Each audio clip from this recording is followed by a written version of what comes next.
Good morning. Welcome to the Harold F. Cottingham Colloquium for Professional Counselors and Psychologists.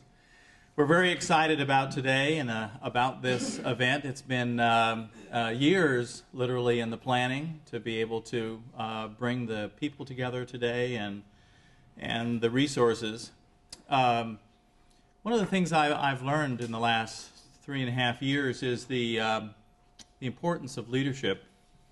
And there's lots of counselor education programs and counseling psychology programs around the country, and they all give a degree that allows a person to be able to practice independently or to do research. But not all degrees are the same. And part of that is because of the institution where these degrees come from. And Florida State University has a unique history and tradition that helps to make us what we are today. And one of our hopes is, especially for the students that are here, is to better understand what this program at Florida State University is, where it comes from, what makes it really unique and special. And we hope to build on what's really been unique and special about this program to give ourselves an even better future. And when I mention the word leadership, it really does mean that what makes some programs really different is having a leader with a vision, having a leader with a commitment to be able to make something different. So many things we take for granted today that exist, someone thought up, someone conceptualized it. And this man that we honor today, Harold Cottingham, was such a man. A fellow who came as part of what's referred to as the 49ers, I guess, which was actually a period of time about 1947, 48, 49, really into the early 50s, when Florida State went through this metamorphosis from Florida State College for Women and became Florida State University, now one of the really premier institutions in the United States. And there was a group of individuals who came, faculty members, men and women, who said we were going to really build something great out of Florida State College for Women and make Florida State University. And one of those individuals was Harold Cottingham. And he had several characteristics that I want to share with you just to give you a little bit more of a sense of really who he was. And this obviously is his picture. He had some interesting sides to him. We had a wonderful dinner last night and learned all kinds of stories about him from Rebecca and Sarah, his daughters, who were here in the front row. But this was his 1931 Ford, which I just learned he was so excited about, in just the rapture of the moment of purchasing this car, neglected to tell his wife he was doing so. And took some convincing that this was in fact a good idea to do, but she apparently later grew to appreciate the car and the flexibility that it gave. But you can just imagine Harold going down the streets of Tallahassee in this ancient car. So there was a bit of a playful side to him as well. One of Harold's old tennis partners is here with us, Gary Peterson. And apparently we learned last night that Harold was quite a passionate tennis player, and Gary would have to verify that. Who won most of the time, Gary? Pretty even. Pretty even. Yes. But Harold was a fierce competitor apparently on the tennis court. Loved playing, sort of loved life, I think, is an aspect of Harold, a person who did everything really to the max, and that included his work, it included his hobbies like the car and playing tennis.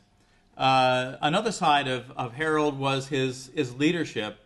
Florida State University has had numerous presidents of professional associations on the faculty. Janet Lenz most recently, and president of NCDA, and Deb Osborne, who is the current president of NCDA. But Harold, and probably some others along the way that I've neglected to mention, so I apologize, but Harold was president of APGA, which was the American Personnel and Guidance Association, now the American Counseling Association, at a really formative time in its development. He was also president of NVGA now, which is National Vocational Guidance Association, which is now the National Career Development Association.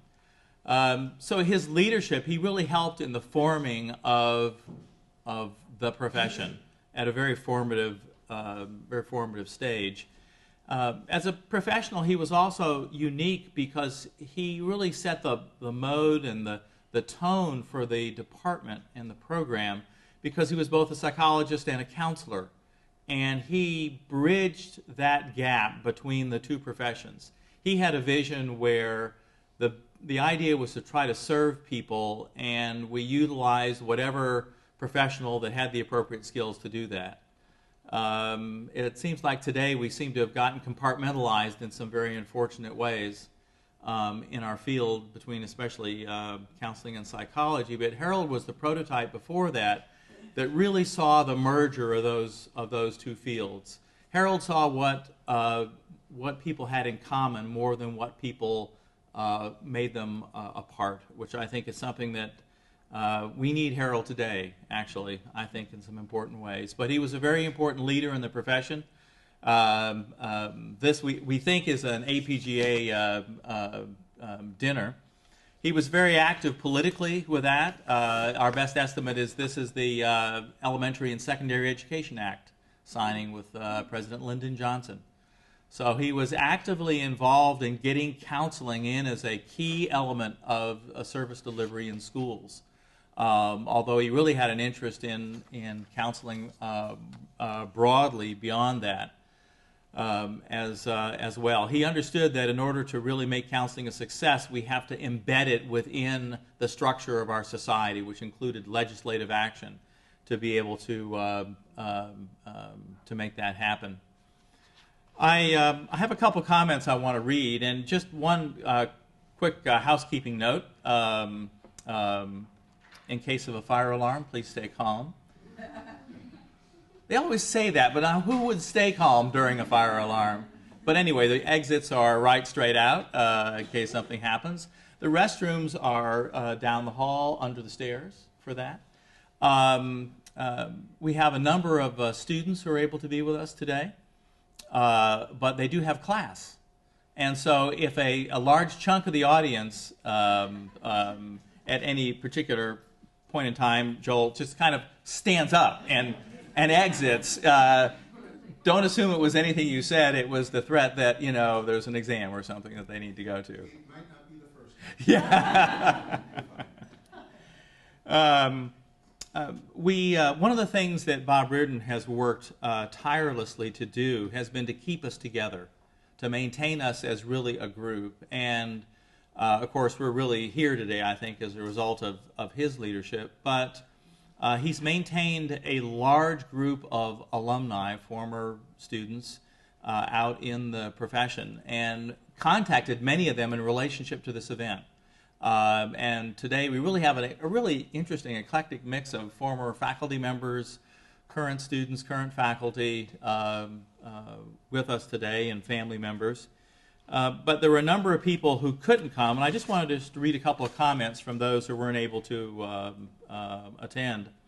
Hi, Bob. So good to hear from you. I wish I could attend this wonderful celebration, but my schedule is chock full at this time. That was pretty common. From Sandra Barker, who's professor of psychiatry and named professor in human-animal interaction at Virginia Commonwealth University Medical Campus. Another person says, hi, Bob. Harold was such a great person and major professor. Interesting you should put person first in that, from Carolyn Aidman at Emory University. Thank you for including me in this mailing, Bob. I have fond memories of Harold from my 8+ years at FSU. emphasis on the plus.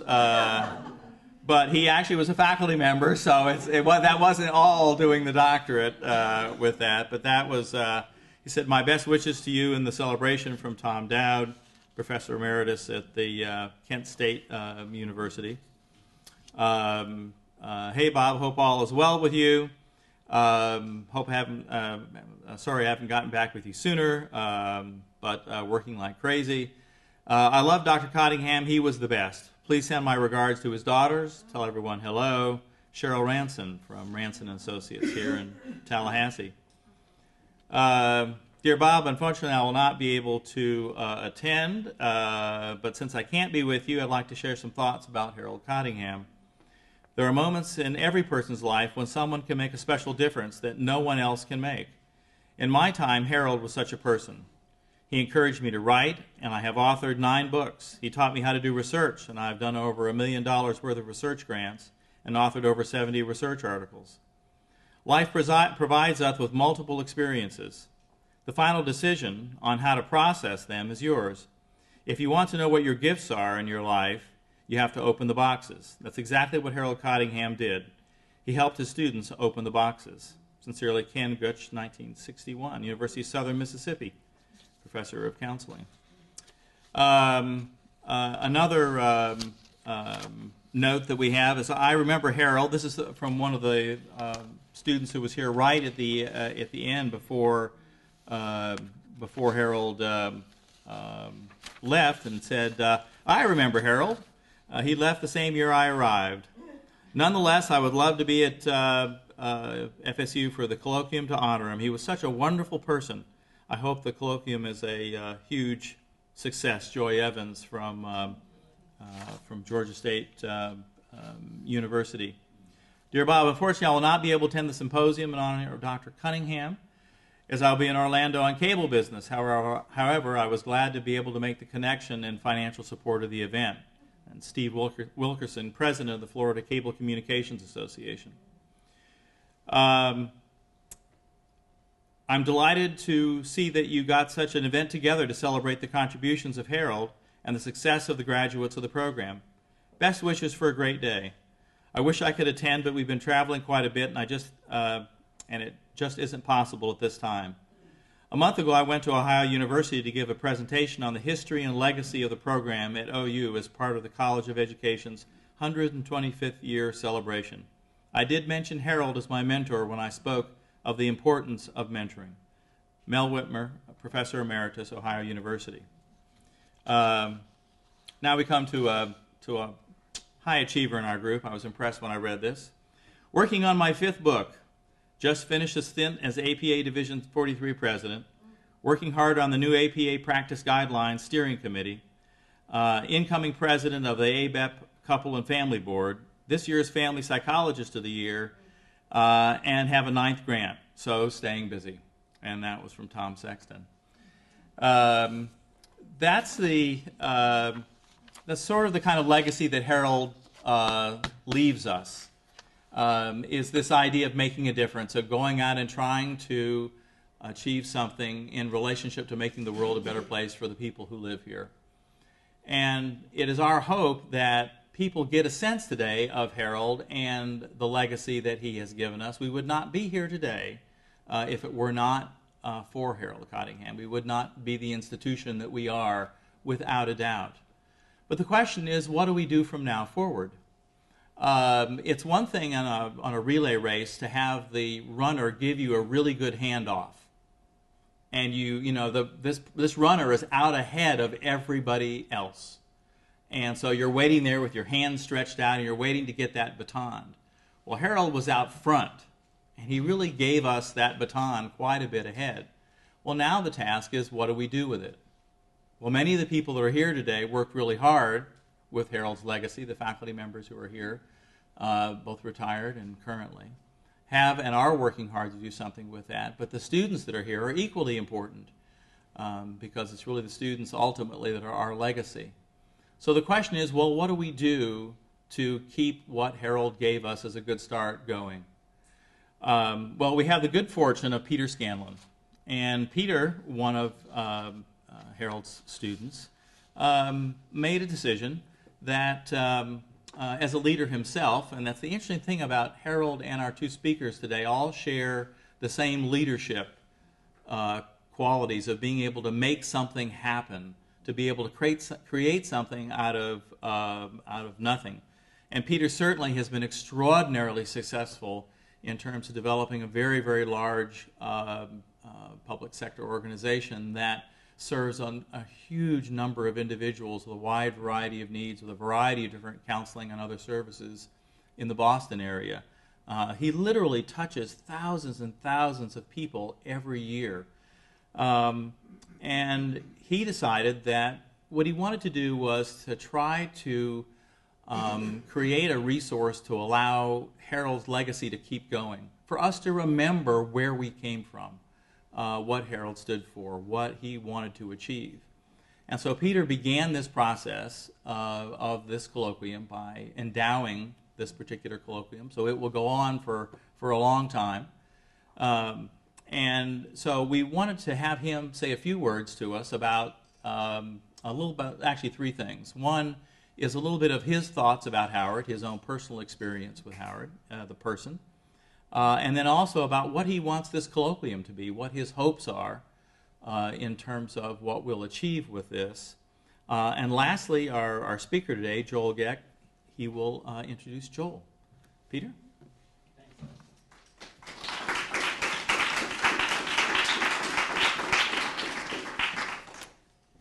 Thanks, Jim. Well, I would like to welcome all of you and tell you how pleased I am that this colloquium has become a reality. I'd like to welcome all of the faculty, administration, and administrators that are here, retired faculty. We have a lot of students and alumni who I'm all pleased to see here, and his daughters, Rebecca Montague and Sarah Cunningham Page, who have come here to see their father celebrated. And we were very fortunate last night to have dinner with them, and they were able to share some kind of personal stories, which were very interesting. And one of the most interesting things is that their perception of him was very similar to my perception, that he was the same person no matter where he was or who he was with. Granted, he was a dad over here, and he was my major professor over there. He had different roles, but it was still the same person. He was a genuine person who was who he was. My gratitude to Bob Reardon, who, along with Gary Peterson and Jim, really were the driving force behind this colloquium. They've been thinking and planning about this for years, and I'm so glad that that their vision has been able to come to reality. The purpose of the colloquium, as I see it, is to bring some alumni back to help alumni talk a little bit about what they are doing and have been doing in the real world. And I think that's interesting for us other alums and also for students. I hope we'll find that interesting. I think also it's important for us to share the history and the traditions of the department so that students will appreciate the shoulders that we all have stood on. Harold had incredible shoulders, and again, without him, we wouldn't be here, and we wouldn't be who we are today. I want us all to have an opportunity to help us put into context the work that we do, the training we receive, to really understand where it comes from and help point to where it can go from here. So I'd like to share some of my memories and insights into Dr. Cottingham. To us, he was Dr. C. I think it's important to appreciate his pioneering contributions and to help us to recognize from where we have come, to gain some inspiration, and to rededicate our efforts in the mold that Dr. C set for us. Dr. C was born in 1913, and his mother wanted him to be a journalist. The problem was that it was the Depression. He wound up selling watermelons instead. In fact, he opened a wholesale grocery business. But his writing skills had never left him. He was a really good writer. He was a prolific writer, and he was very helpful to his students in teaching us how to write. Believe me, if you were one of his students, as I was, you learned how to write. My first draft, my first 3 chapters of my dissertation, said, well, it's really very interesting, which I thought was a bad word. And I said, well, it seems like you think I should change something. And he said, well, yeah, if you want to, that would be probably good. Well, what should I change? Well, everything.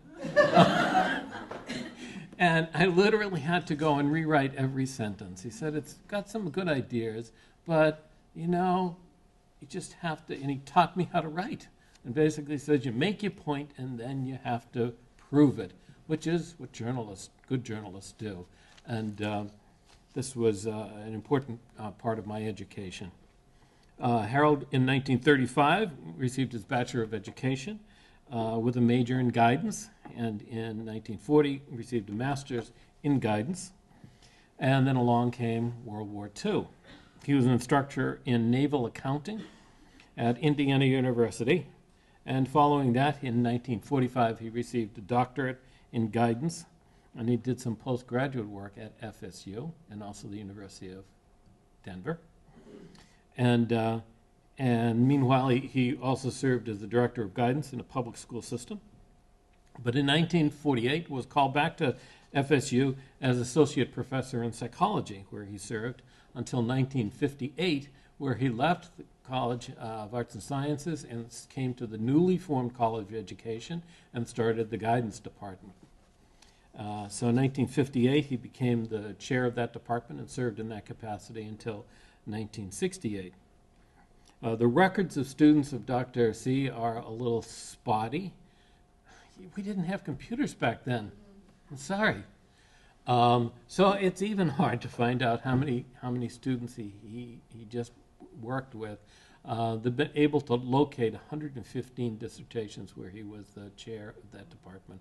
That's just a tremendous number of people to have influenced. Dr. C was not just a founder of the department, he was a role model, and he was the guiding principle for the department. He set a legacy, and he set actually several legacies. One part of his legacy was the effect that he helped to teach us and really teach the entire country what guidance really was. Prior to that, we didn't really have a sense of what guidance and counseling was all about. We don't remember schools without guidance departments.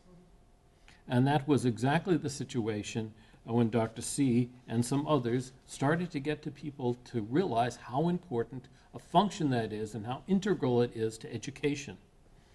He wrote the definitive textbook on guidance in the elementary school in 1956, and some years later co-authored the basic textbook on guidance in junior high.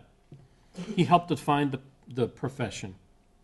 Back in the 1950s, there generally were no certification requirements for guidance counselors. His work with APGA, his journal articles, his consultation with states helped to define certification and licensure standards. I remember my high school guidance department consisted of one person, Mr. Miller, who was the football coach. Except he needed a job to keep him busy when it wasn't football season, and they wouldn't dare let him teach anything, so they made him the guidance department. And his primary function was teachers would come and talk to him about a student that was having problems, and this was a long time ago. Only boy students had problems back then. And so he would get some of the guys from the football team to beat the guy up, and that would settle the matter. It was effective, but it really wasn't guidance. Harold had a much different perception of what guidance was and what it could offer. After he basically worked with others to establish school certification, and to help all of us understand that guidance and counseling was an important task and a discipline in itself. He worked on efforts to establish licensure for counselors who were not involved in school systems. And he along with Harmon Burke, Bob Reardon, wrote a definitive textbook on counselor accountability, which was very influential. Wrote a number of journal articles. He worked with the APGA, and in fact, he was the chairman of the APGA's Committee on Accreditation and Licensure, and helped people to recognize that guidance and counseling was a specific discipline, that there was a system to it, there were expectations, there were criteria that a person would have to meet in order to perform those tasks. This led to licensure as states. This was the 1970s and 80s, and states started to license counselors. Without his work, I would not be a licensed psychologist today. I remember being in seminar with Dr. C and have him challenge us. And he would ask questions like, well, if you're a professional, then prove it. And what defines a profession? How is a profession different than a craft or a trade? How is it different? If you're a profession, how does a profession police itself? What are the ethical standards of a profession? And really had us to start to think differently about who we were. And this is a time when the whole country was thinking about licensure and certification, and it was really an important discussion for us. Having basically addressed the issues of certification and accountability, another important contribution that Dr. C had was authenticity in relationships. This was so important to him that during his developmental years, Dr. C was very influenced by the writings of Carl Rogers. And throughout his life, he applied those principles to all of his work. He stressed the importance of counselors being authentic. Personal growth in counseling was extremely important, and it was sometimes more important than the technical knowledge or skills that you might acquire. That if you weren't a genuine person, then those skills were not going to bring you anywhere. He emphasized the importance of personal growth and integrity, and he personified integrity. Much of what we know and how we know it, much of what we know now really grew out of this. So when we talk about holistic approaches and wellness counseling and positive psychology and strength-based approaches, really is informed by these folks who started this work so long ago. It had its origins back then. And Dr. C lived this every day. He was the founder of the department. He was a former president of APGA. We saw pictures of him with presidents. He was invited by President Kennedy and President Johnson to the White House. But in his personal interactions, he would know your first name. He would ask you questions, and he would then listen to your answers. Dr. C was a true pioneer, and we have so much to be thankful for his presence. He is truly an example of the greatest generation. This is a generation that went through the Great Depression. He went through the Great Depression, but he was resilient. He was supremely optimistic, and he had an abundance mentality. For a man who grew up where there was not enough food and resources to go around.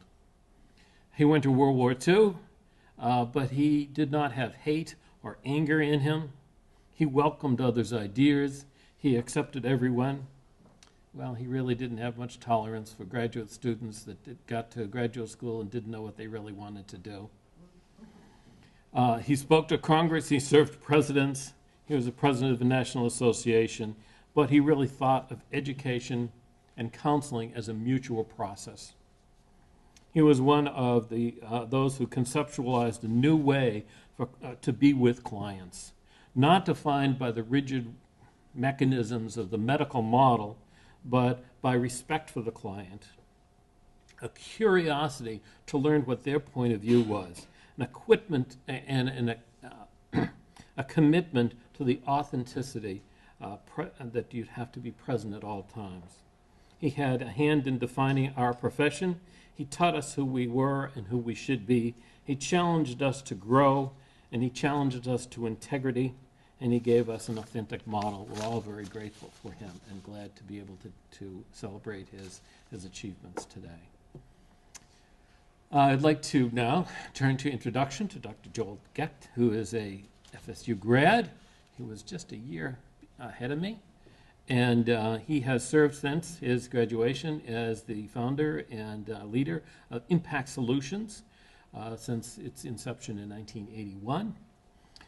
He has really gone beyond what a typical EAP is, that he's really implemented and customized behavioral health care to serve large organizations, colleges, universities, and corporations. He has worked with NASA, with major banks, medical communities, educational systems, Fortune 500 companies. He routinely works with top-level executives providing consultation, coaching, counseling, and strategic planning assistance. And he still maintains a clinical practice. I don't know how he manages that.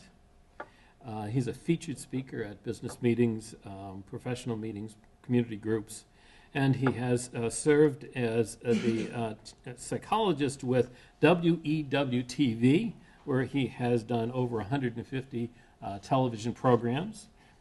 He has done radio shows, and he's been a very present member in the media. He is the author of a novel, Amanda Memories, which I just read, and I'll tell you, it was really very interesting. Couldn't put it down. It's I'm not going to give anything away, but it's totally a novel, but it has included reminiscences from his days in Tallahassee. So for those of us who have seen some of those places, it's very interesting to see him, to see those images which he paints for us. I got my Kindle version. Dr. Gecht is a member of the American Psychological Association, the College of University Professional Association of Human Resources, the Employee Assistance Society of North America, and the American Society for Clinical Hypnosis. Got his bachelor's degrees from Queen's University and a master's degree from City College before he came to Florida State. He's a diplomat in the American Board of Psychological Specialists in Psychological Assessment, Evaluation, and Testing.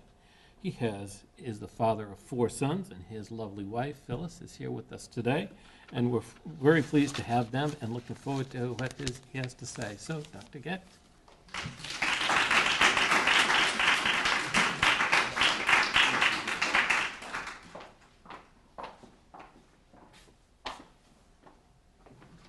It's my pleasure to be here today. Thank you, Dr. Scanlon. It was very moving to have the opportunity to hear more precise information about Dr. Cottingham.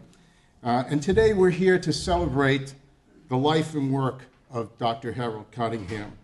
And it is great having Sarah and Rebecca here today and meeting you and having the chance last night over dinner to get to know you better and to really get a perspective of your father through your eyes. And it was very similar to my own personal perspective. He was a very warm, ingratiating, just a gentle spirit, somebody that when you got to know, you knew.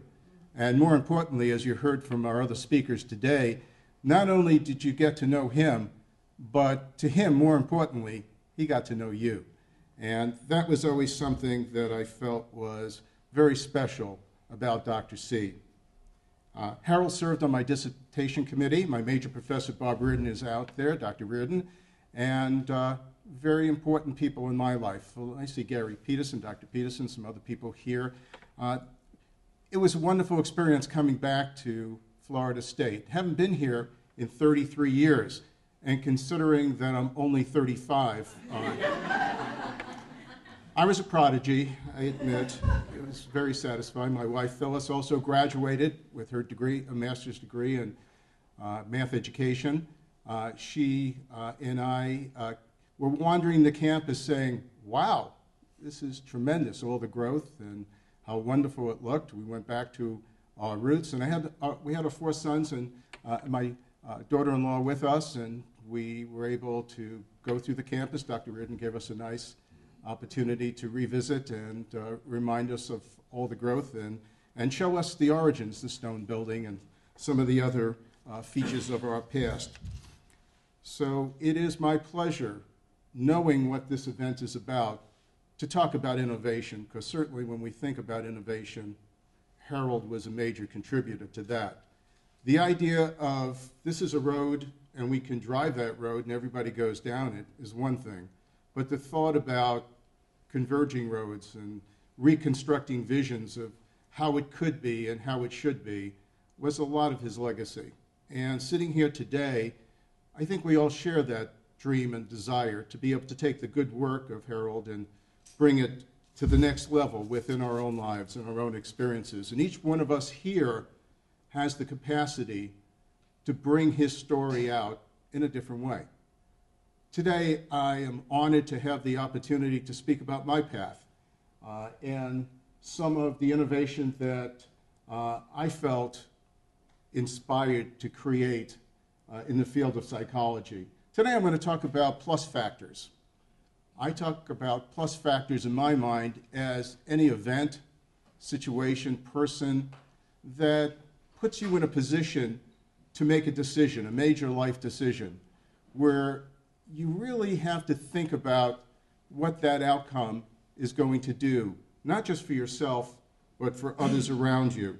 So with your indulgence, I'd like to share my experience with you. How many here are students, by the way? Very good. I remember that. Here's the good news. You do graduate at some point. And then you go on and you discover that you have to go through this again and again and again. But at least you're not being tested and evaluated, or so you think. Okay, so let's take that expiration. Now, I was born and raised in New York. You can tell by my New York accent. I see somebody raising their hand there. New Yorker. Where are you from? Brooklyn. Okay, Queens. And then I came to FSU, and it was an incredible experience. And after my 3 years here, I left and I went to Cleveland, Ohio, home of all the winning sports teams that you can imagine. And what I discovered, and everybody discovered around me, was you can take the boy out of FSU, but you can't take FSU out of the boy. So let me show you my office wall. Notice the degree that sits in the middle of my wall. What does it say? What does it say? Florida State, Florida State, Florida State. Okay, a little bit of emotion here. You can have some sentiment. In Beechwood, Ohio. Florida State in Beechwood, Ohio. But I also have some other souvenirs of my stay. I'd like to introduce you to the perfect season football. Okay, this year we were supposed to, but it will happen again. My Florida State mug, of course, my golf cart, and my little Florida State guy sitting on the corner. And I live in Big Ten country, but nevertheless, this baby sits right in the middle of my office and reminds me about the wonderful heritage of Florida State University. Journey. It's been a journey, and what you will discover is that the journey is a continuum.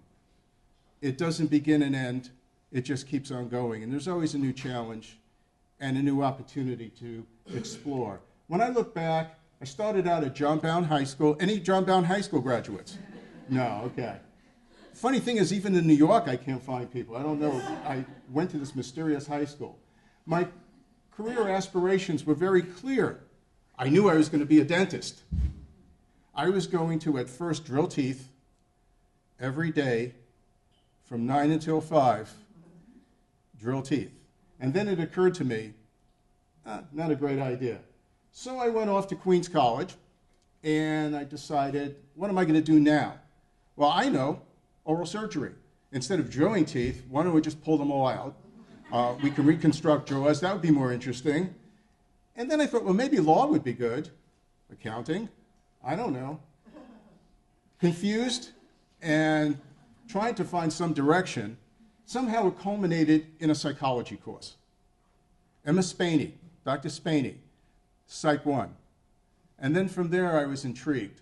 Wow, hey, you know what? I like hearing about the human dilemma. I like being involved in understanding people's lives. And it kind of hit me that maybe this is okay. This could be a direction that I can follow. So started out with a bio major, and then quickly discovered in my junior year, you can take up to 4 psychology courses a term and try to catch up, which I did. Challenges at the time. I had little in the way of insight. I really didn't know what the world of work was about. Limited guidance was available at the time. Who did I talk to? I really didn't understand what direction to take. And this idea of being lost and confused and looking for direction came back to me when I was at Florida State, and I'll show you how. Next phase, plus factor number 1. Again, we're at that decision point. Which way did we go? Master's study at CCNY, City College of New York. My Freudian era. My goal, a psychologist, sitting behind the couch, listening to people 3 times a week. We don't solve problems, but we give tremendous insight. Rorschach's, thematic apperception tests, all sorts of projective assessments. This was the dream job. This is what I wanted to do. The journey continues. Off to my doctoral study at Florida State University. Career goal, clinical practice. Hey, you can actually face patients. You can talk to them. It's okay. And you can get insight and direction. You can still do assessment. I was very heavy into assessment. But the objective was now, it's not a commodity, it's a practice. It's a human service, dealing with humans. I still retain some of the ideas, and forgive me, of my early Freudian days, but incorporated in a more modern set of constructs. Behavioral, patient-centered, really focused in on being a human working with humans versus trying to figure out their DNA, their biology, and how it all comes together. While those are factors, the major factor is the human experience. Plus factor number 2, introduction to vocational assessment and counseling, the influence of Dr. Reardon and Dr. Holland. At one point I thought you were Dr. Holland because Bob, when I first met him, introduced me to the concept, and it wasn't until you had Dr. Holland come on campus from Johns Hopkins, and then I discovered that he really is another person. It wasn't Bob Reardon. And it was an interesting insight, again, going back to my earlier years, finding my direction, trying to have a sense of where do I want to go, what do I want to do. Suddenly, I wasn't looking at just psychopathology, but I was also combining it with an idea about how we make major decisions in our life, including career decisions. Chemistry and motion, new directions. My doctoral dissertation, a study of personality patterns and occupational aspirations of male college undergraduates and alumni using Holland's topology. And that was the shortened version of what it first sounded like. And talking to Bob and Harold and others on my committee, the idea was, okay, now remember, you've got to defend this. You've got to be able to narrow it down into something that makes some sense. And when I did that, I discovered that really what was important to me in this dissertation study, how many here are thinking about dissertations coming up? Either you're in a doctoral program or master's program and looking towards that. It's a learning experience, and it has value, I want to add, particularly if you invest in something that means something to you. And this did, more so than I realized at the time. And that's a lot of life's discoveries I've noticed. Maybe at the time that these plus factors occur, you may not even realize that it was a major transition in your life. But when you look back at it and you realize that, wow, this got me to the next place, and if I didn't do this, where would I have been? You recognize just how important these factors were. Okay, postdoctoral work. Graduated from the program. I started in 1975, graduated in 1978. So now I have this bright, shiny doctorate, and in 1978, the job market was not great. Moved back east, back up to New York, and was looking for something in the eastern, midwestern area, perhaps, as a starting point near where I grew up, near family and friends. 1978, when it occurred, I was still kind of confused exactly how to use this new degree. What I discovered is you get some great seats in restaurants with the title doctor. That was very helpful. But what to do with it? So I started off in a hospital community mental health center, and this appealed to my clinical side. I was really engaged. I had the opportunity to use this degree now to work with outpatient. There was an inpatient psychiatric unit. There was a women's residential home that I was able to work with, and it was a wonderful array of choices. However, I was not satisfied. There was always something missing, and I never quite understood at the time why I was living my dream. I was doing what I wanted to do. I was helping people, but it just didn't work. So in 1980, I took a leap, and I moved to Cleveland and took a position with a consulting firm. This was now the business application of my clinical background. This seemed great. I was engaged. I was involved in working with major corporations. Suddenly, I was doing things that I never thought I would be doing and learning new skills along the way. However, by September of that same year, 1 month later, I discovered plus factor number 3. I've got to get out of this place. This wasn't for me. 1 month into it, I realized that, wow, I left what I spent all these years trying to develop. The fit wasn't there. All right, so the remedy, putting it all together. Back to my roots. Back to Dr. Reardon in Holland and my dissertation. Remember, let's go back to earlier on. Trying to find where I fit, trying to find the level of satisfaction, then realizing that, back to this. How many here are familiar with Holland's topology? Just about everybody. Okay, great.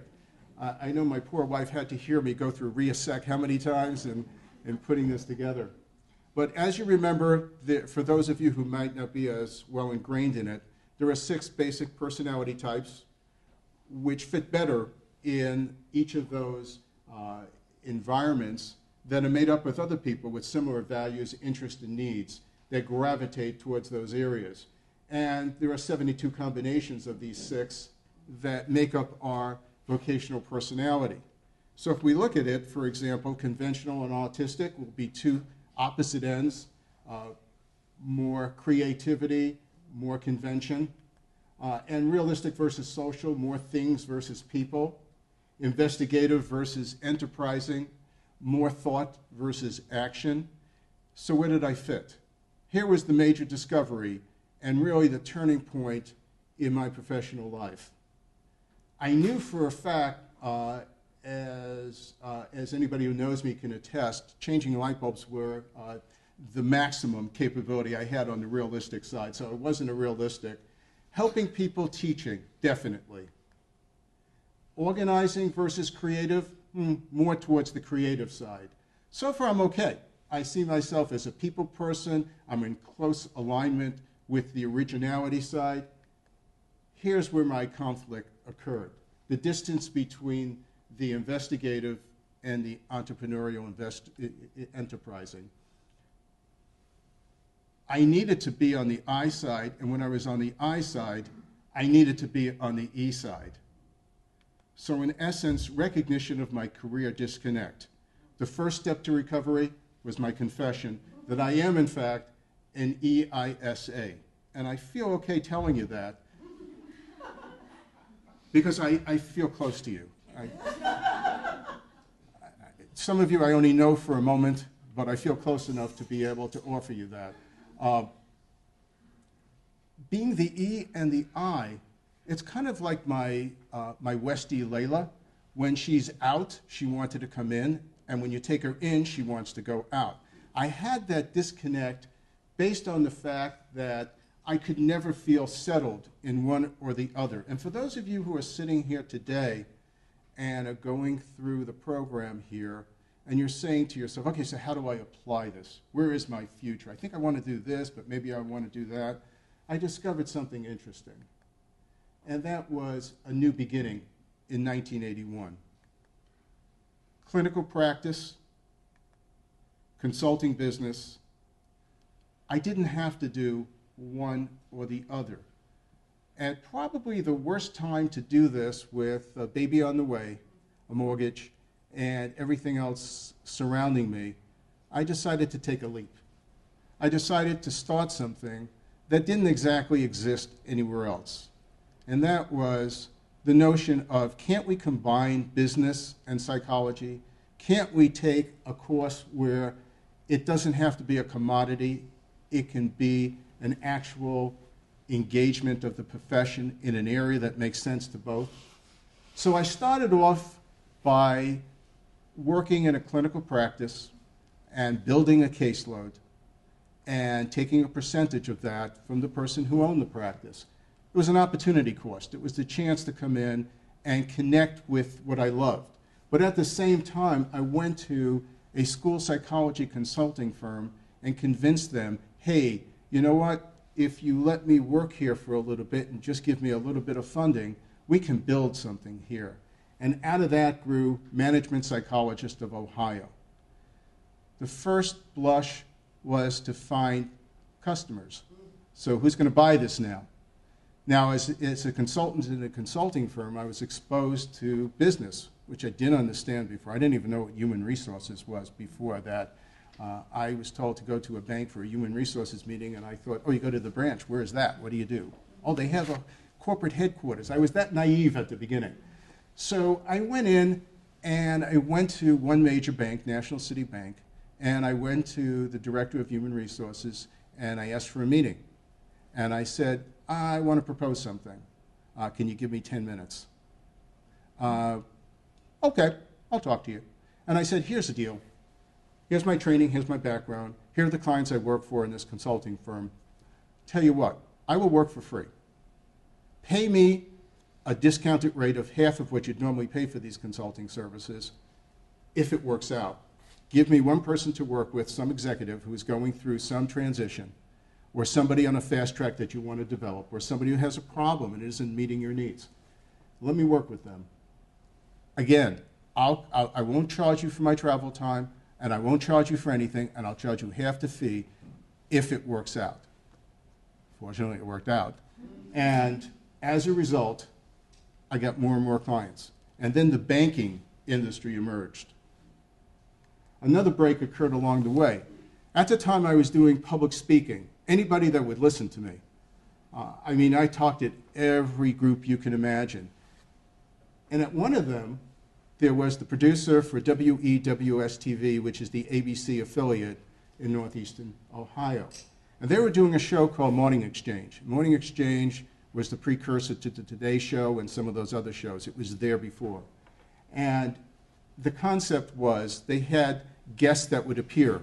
And the guests were comprised of people who were promoting their TV shows, their movies, their books, political ambitions, whatever it might be. So they were exposed to a lot of very prominent individuals who appeared on the show. And I was asked, and it was quite an honor to appear on one of these shows talking about stress and cardiovascular disease. Fine, I could do that. So it was 8 minutes talking about that, 8 minutes answering questions on live TV, and then another 8 minutes wrapping it up, of a 24-minute set. I fell in love. This was great. I just enjoyed it all. And then that also acted as a catalyst because I was asked to come back frequently, and then eventually I was given the position of on-air staff psychologist for that show, the afternoon show, which was live on 5, And then they would send mini-cams to my office every time there was a news story. And then after that, I did some work with NBC and Fox, and then radio and some other areas, and then some interviews with print media. And I felt like my E and my I and my S were finally connecting, because I was able to put it all together and go from here to there and there. It was a discovery. However, it was also a time to build a business, and the recognition that it didn't happen overnight. It took a few years. And once I was able to ignite those needs into a single expression, came 1982. Fascination with the concept of capitation. At the time that I was looking at clinical practice, it occurred to me that we're dependent on health insurance, we're dependent on self-pay capabilities, which most people were looking at health insurance at the time. This is 1982. How do we bring out the best of the field of psychology and the business community? And I entered into a conversation with a professor at Kent State University, who at the time, where Dr. Dowd is right now, who at the time was talking about this notion of, hey, you know what? What you do is you charge for every employee, and then you give them an array of services so that they can take those services, use them confidentially, and you can hit a large group of people and still personalize the care. That intrigued me. So I found that the Industrial Commission of Ohio at the time was thinking about these new things called Employee Assistance Programs, EAPs. Okay, let's give that a try. And began to build it. Now here's the problem. The whole concept is an employee or a family member calls up on the phone 24/7. You answer the phone. You triage them to appropriate care or provide counseling right on the spot. If you triage them to counseling that you pay for, because the employee doesn't. So at the beginning of building this, the couple of challenges that existed were, first, convincing organizations that it was a good idea to take care of their employees. And they weren't on board. If they had those problems, let them work it out or find another job. We don't have to take care and babysit and take care of their mental health issues. So that was one of the problems. The other problem was a physical problem, operationally. How do you do this? How do you get all this in motion? It was a process. And what I discovered a long time ago, and I think speaks to the way I see leadership, is find great people, try to inspire them, do not micromanage them, get out of their way, and let them make you look good. And that's what I did. I found some good people. We started to emerge the practice, and we began to see that there was another way to engage healthcare. By 1985, I took all these different components and incorporated it into the firm Behavior Management Associates, pulling together all three of those universes into one world. The opportunity to lead a company, my entrepreneurial needs, the opportunity to engage my clinical needs by directly servicing individuals, and at the same time being able to do so individually in my office and to masses of people out there that otherwise may not be able to get the care they need when they need it. So when we look at an employee assistance program, and as it has evolved, the Impact Employee Assistance Program, 24/7 phone. We now have the phones answered 24/7 by live counselors, master's level licensed counselors who answer the phone. They do live counseling, or they triage it to the appropriate services that we can provide them, which would include legal support if they were having problems, financial difficulties in how they would navigate their world, particularly in this day and age, dealing with bankruptcy protection and redefining how they can handle their resources, or elder care, child care, daily living, a host of all sorts of things that go into the everyday world of an individual. So the idea was to take counseling, bring it out to the masses, but in a very personalized and individual way. If they need face-to-face counseling, they can see one of the counselors or psychologists anywhere throughout the United States and Canada. Currently, we have, I'd say about 200 clients, which include organizations, corporate organizations, colleges, and universities. We have about 600,000 people in our catchment that we can potentially provide services for, and we have about 5,000 psychologists and counselors who are part of our panel that see individuals nationally and internationally when they need face-to-face counseling. There's also trainers and on-site capability, work-life webinars and support, so there's a whole web-based component that integrates into the model. So what we're saying is, back in the 1980s, when I was trying to envision, okay, how does this all come together? It was the inspiration from Florida State, from key people at Florida State, that influenced what was a plus factor at that time. And again, I didn't realize it till years after, to get me to think about myself, my direction, my career personality, and how I wanted to use that.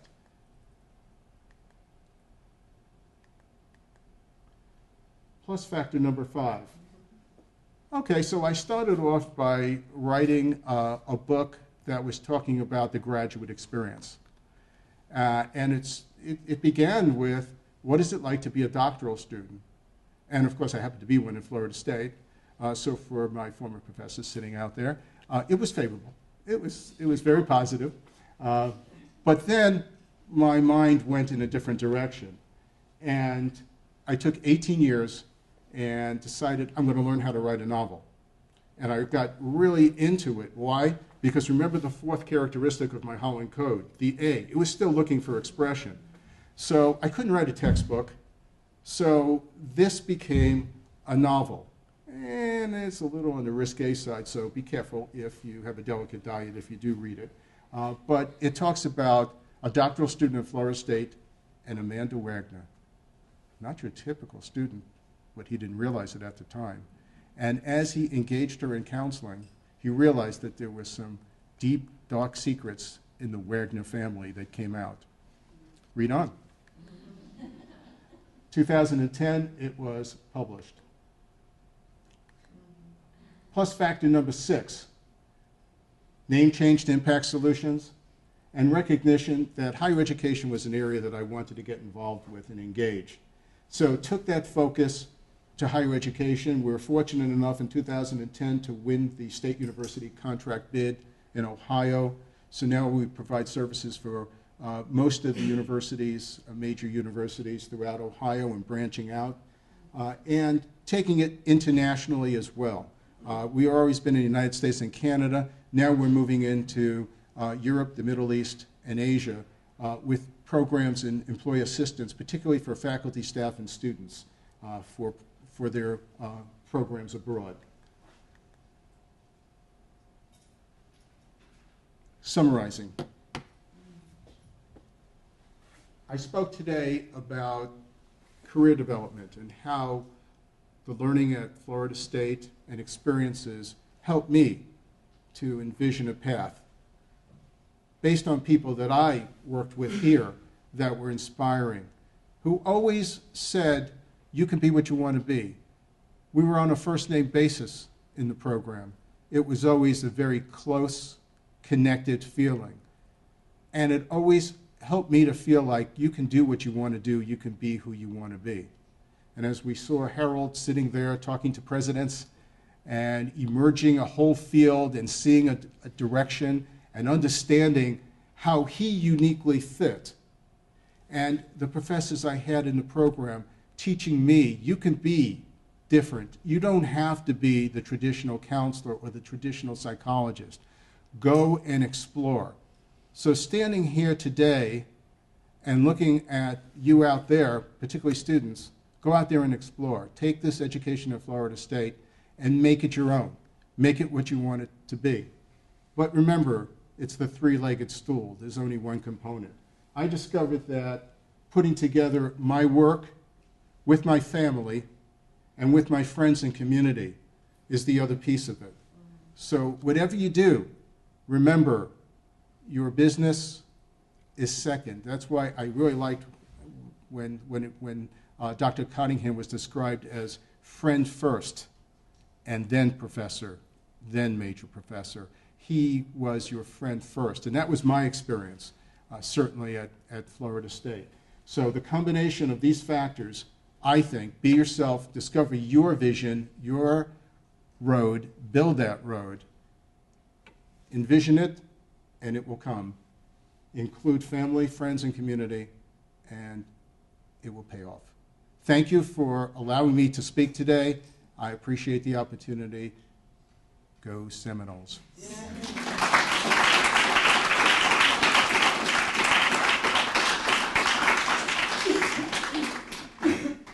I'm Ann Hinkst.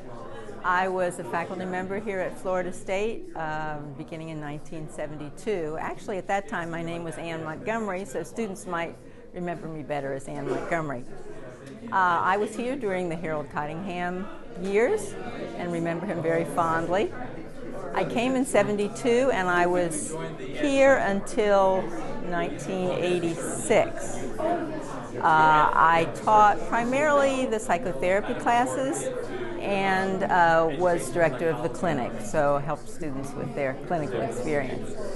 I left in 1986 and went into private practice, which I had wanted to do for a long time. Although I loved teaching, really didn't like the research very much, and I didn't like directing dissertations, and I loved the people part of it.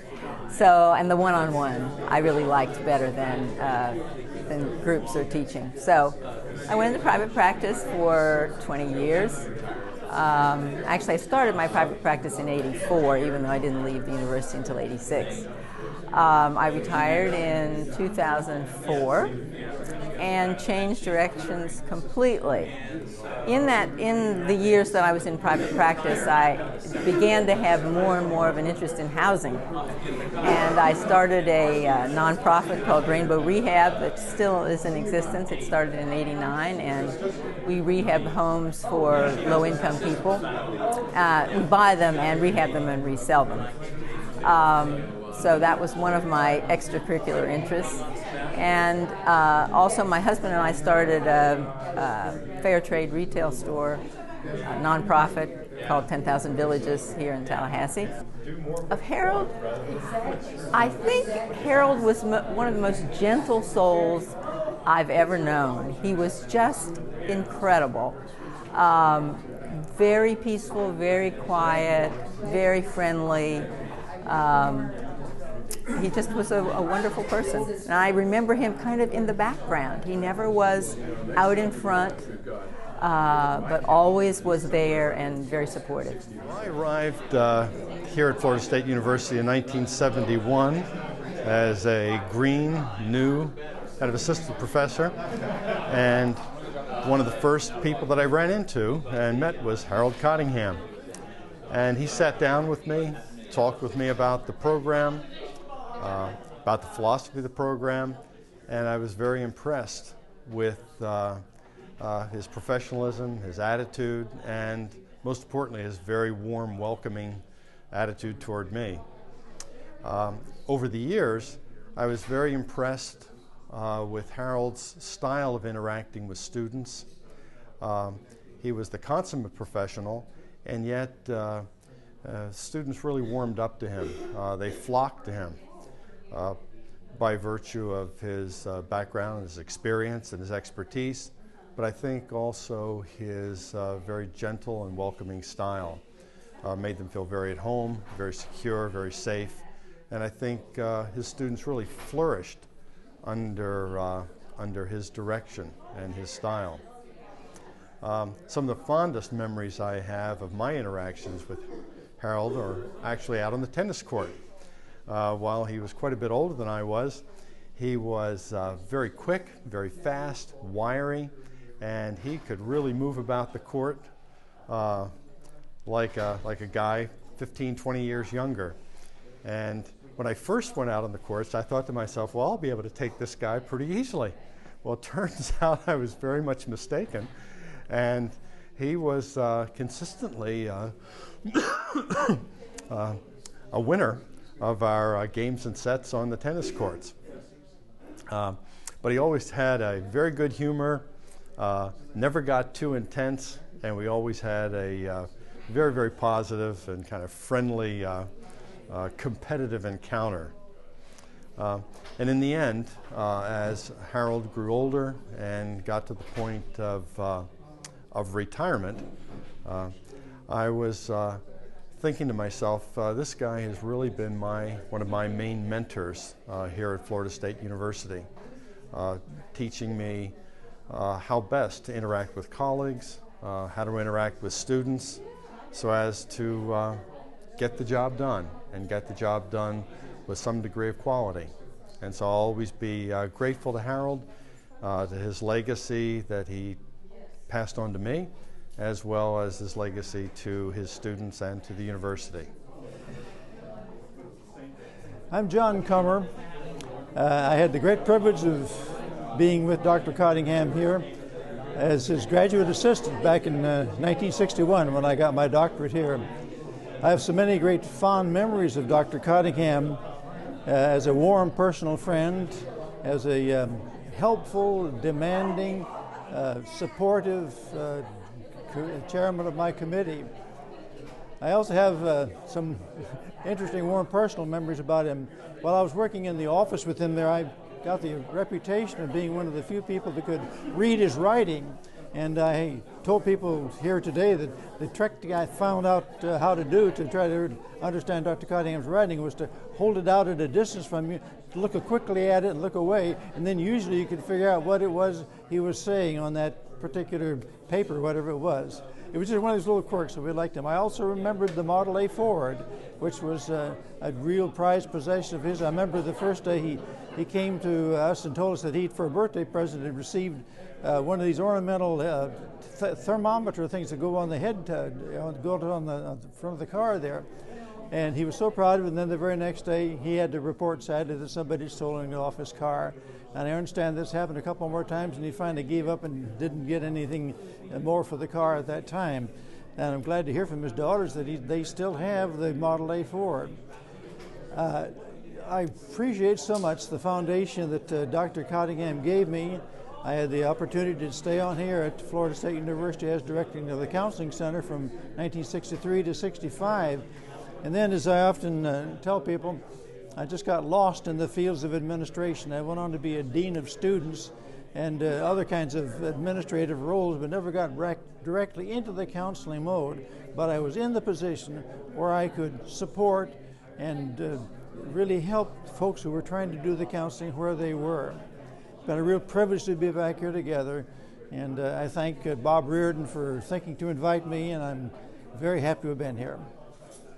While I was in the program, my specialty area was interpersonal behavior and small group work. And I taught the group courses at the master's and doctoral level. I agreed with Harold that the personal growth of the student was very important, and I think I tended to emphasize that. What helped me in the program is that I was also in private practice in my last few years in the program, and what struck me is how my teaching informed my practice and how my practice informed my teaching.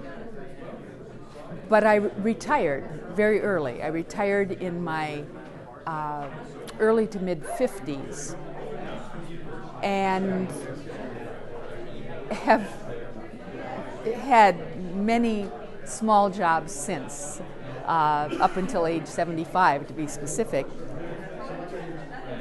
And I realized that whatever I did, I was a teacher.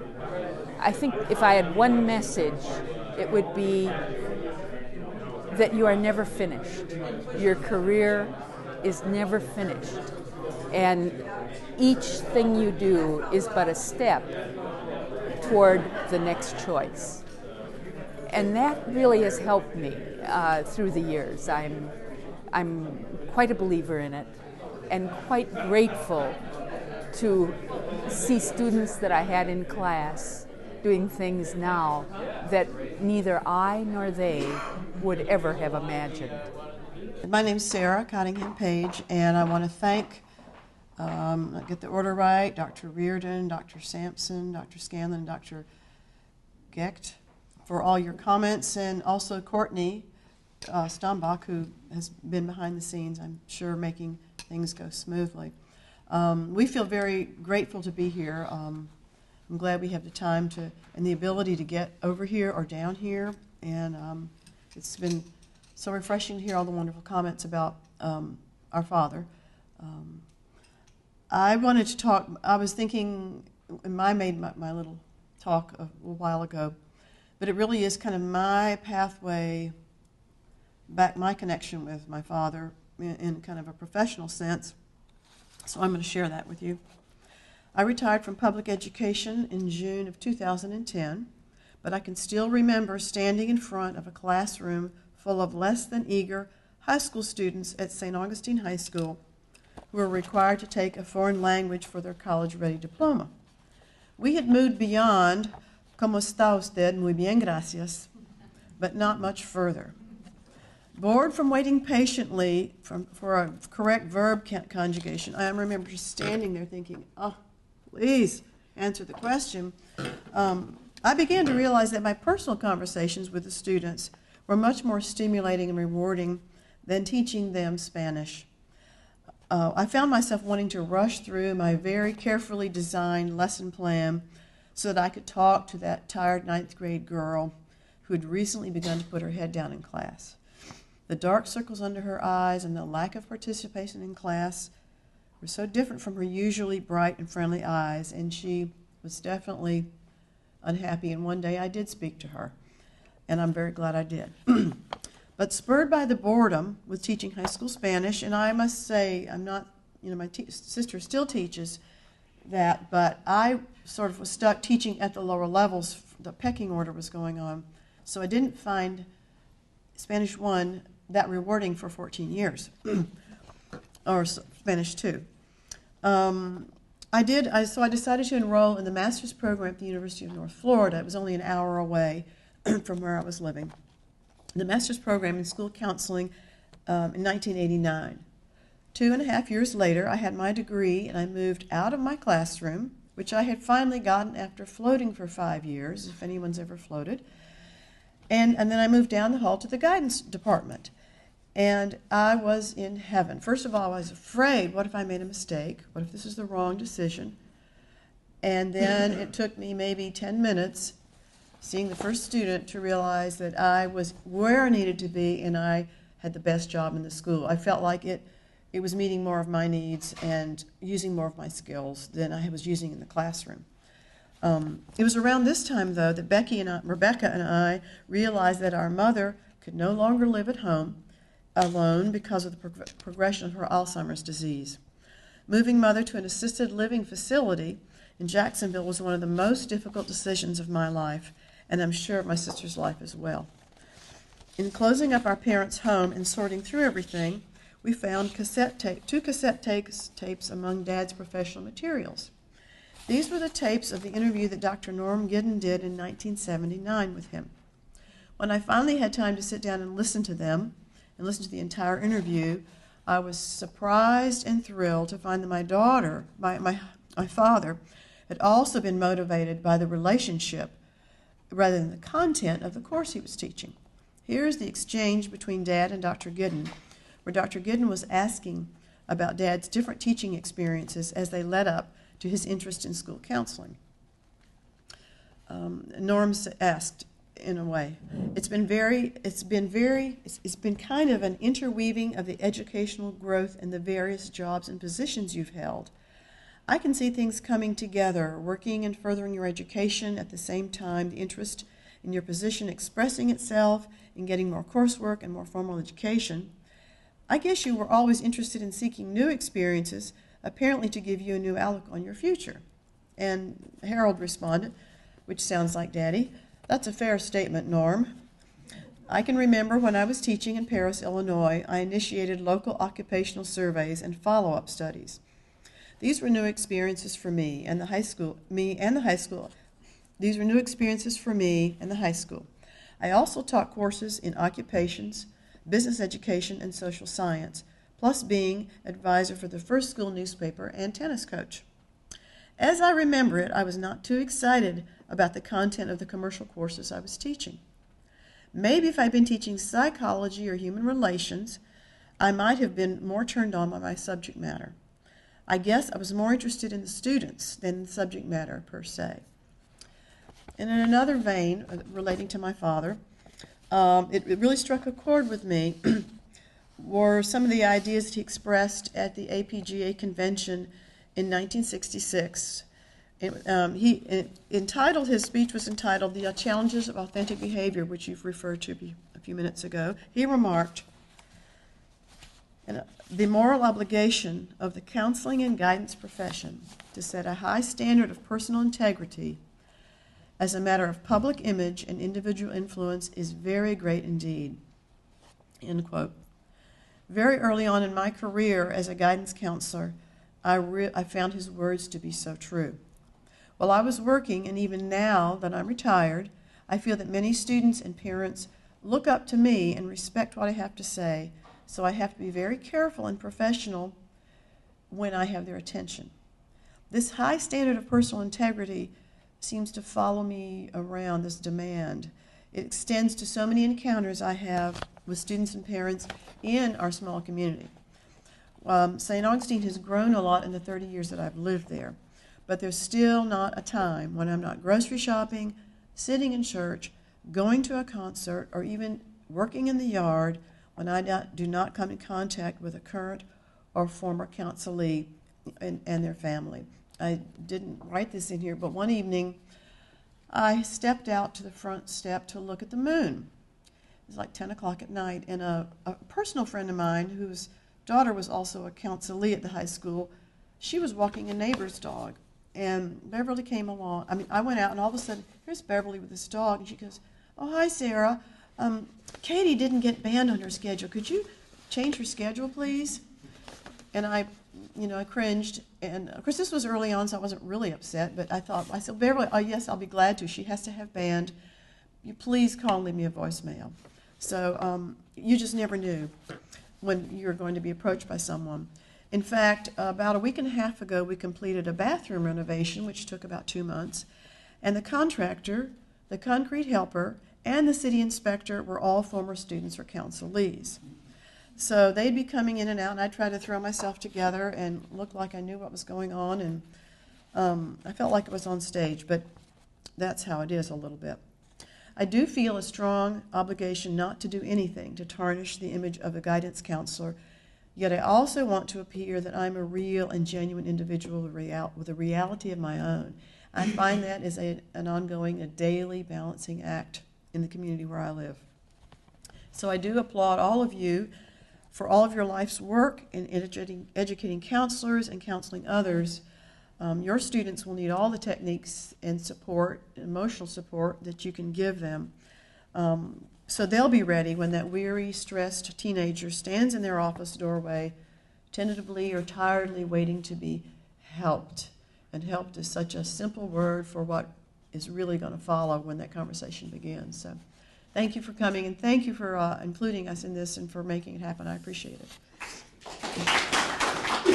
Well, as my sister said, we're incredibly grateful for your organization of this. We're so happy to be here. It's a great honor and a pleasure for us to be here. You've said so many wonderful things about my father, and it's extremely heartwarming.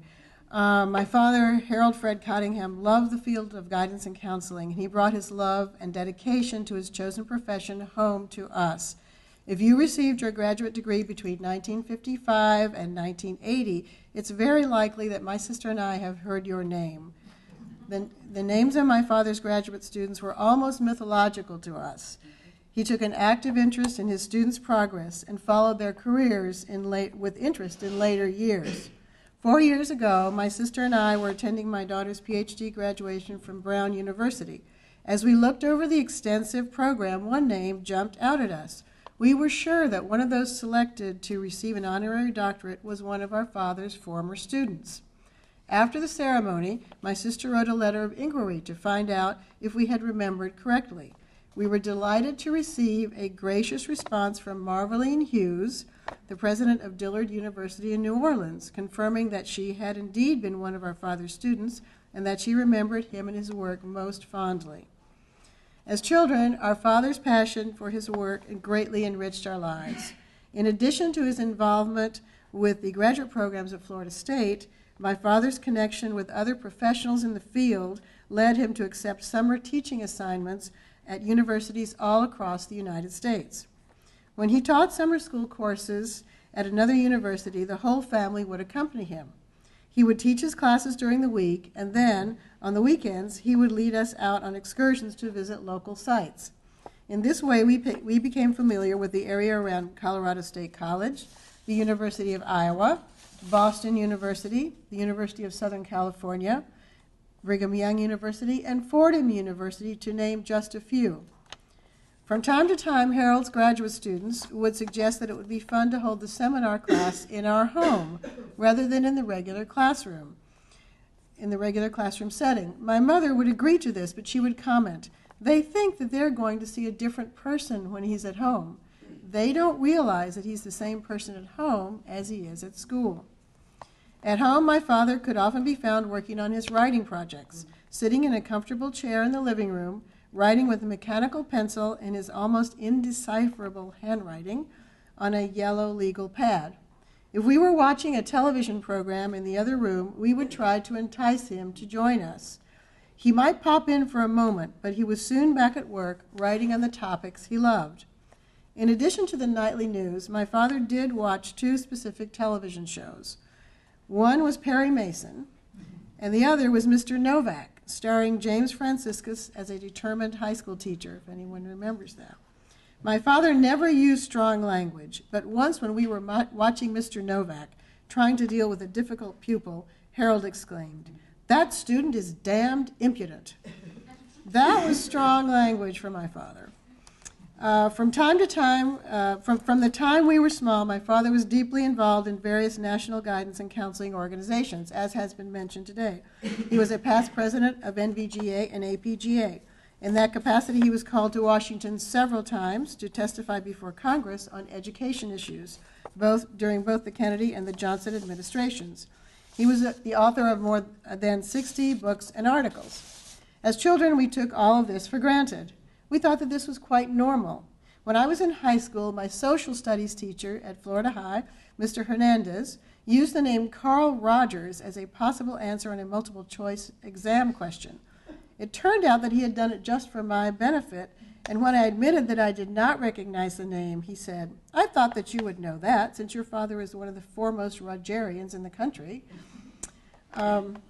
When my father joined the Florida State faculty in 1948, he wondered whether he was making the right decision.